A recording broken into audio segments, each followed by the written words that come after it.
think about that? He played pretty good, pretty decent for a guy coming off an injury. He was able to pick it up in the second half. Got a little help by the opposition for sure.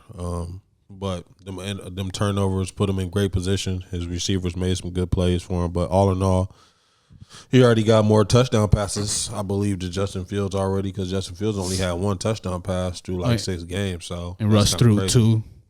So Russ threw 2 already and ran for 1. So I mean, it's a bright side, but we'll just have to see though. Who they played against was pretty bad. So exactly. I can't give them too much. Man, not at all.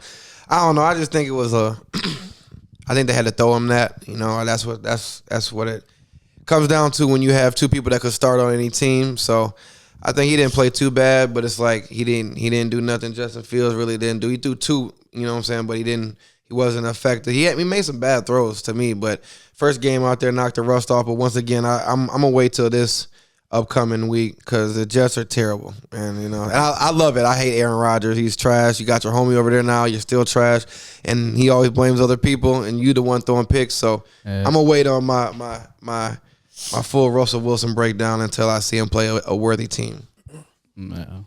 I know last episode I was talking crazy about him, and I'm still gonna talk crazy about him. I am not convinced. He had a good game. Threw for 264, 2 touchdowns. That's great. I ain't gonna lie, that's great stats. But I'm not gonna sit up here and say the Jets are trash. I'm not gonna sit up here and say that. They do have a running MVP at their quarterback, along as a great receiver that they just added. So once that train get the rolling, I feel like there's gonna be tough. I mean, they is 2-5. That's a horrible start, but I mean, mid.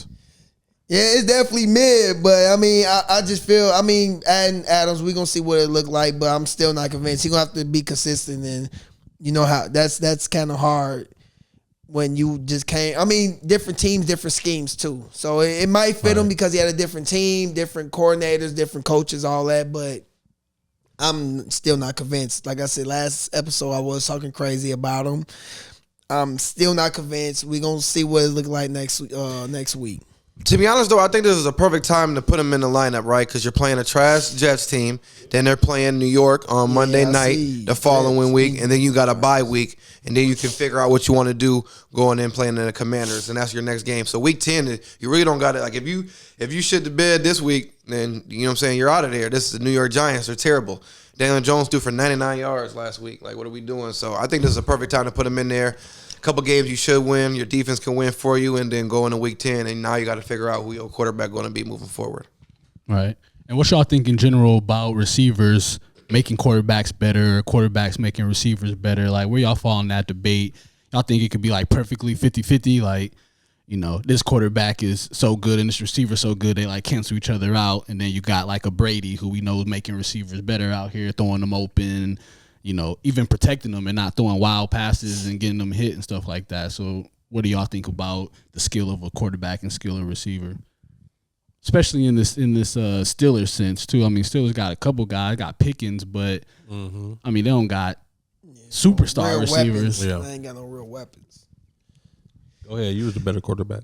I don't really think it's a quarterback or receiver thing. I think it's more a scheme. So you got to play to your advantage, and we know Justin isn't the best drop back sit in the pocket thrower. So we need to get him more on boots to where he has the option to run. So now we draw on the linebackers in to play that spy. So now more receivers are open. So there are some quarterbacks out there, like Brady does make you better, but I think it's because he puts you in a situation to be best. So, I think that's just OG knowledge. I don't think there's a quarterback. There's only about 2 or 3 quarterbacks you can just insert and be like, that team's really better off just them. I think it's more scheme, because look at the Vikings. Sam Darnold, you think, he was highly touted, then he went to the Jets, he's trash, and now he's coming here, and I think he's in a good scheme. So I think Justin Jefferson helps him. But I think Justin Jefferson, a receiver, makes other receivers better. So that's what I think. So I think Devontae Adams comes. Now you got double teams. Now he's out the picture. Now Garrett Wilson got more one-on-one. So I think it's not a quarterback-receiver thing. I just think the receiver will help a receiver thing type stuff. That's what I think. That's interesting. So I think scheme is part of it, but I always say for me, they'll always come. It's like they'll always need each other.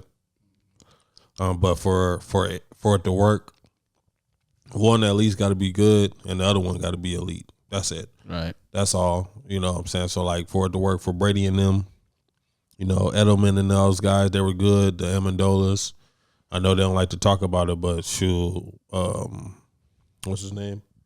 Aaron Hernandez. Yes, that boy was a beast. So, All right. just mixing it in. Gronk, of course, he was elite. So, you know, if you got elite on the top of elite with great schemes, you see what that does. You know, him with Randy Moss, but you know, you even look at Randy Moss with like Dante Culpepper's. Like Dante Culpepper was good. He wasn't great, but he was good. And then mixed with Randy Moss eliteness, you know, what was his name? Chris Carter. Michael was Bennett. it Chris Reed? Was it Yeah. Jake Reed or something like that? The other wide receiver. But Yeah, so you had that whole weapon, them three wide receivers. And then so as long as you good enough, you can usually make it work. But that's one of them at least got to be good, and one of them got to be elite though. Yeah, not for sure. Man, I think the quarterback plays a huge part of it because you got to remember the quarterback got to put the ball in the right spots for the receiver to catch it.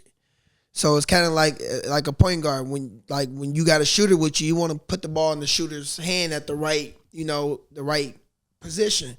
Kind of same with quarterbacking when the quarterback know to throw it over the top or throw it straight or whatever the case is. I feel like it's about, I want to say 60-40. I want to say like a 60-40 quarterback receiver. Like the receiver does matter because they got to have hands as well. Right. But the quarterback got to know where to put that ball at for them to catch it in the bread basket, as some of us call it. That's what I like to call it. Put it in the bread basket where you know that, this is going to be a catch every time.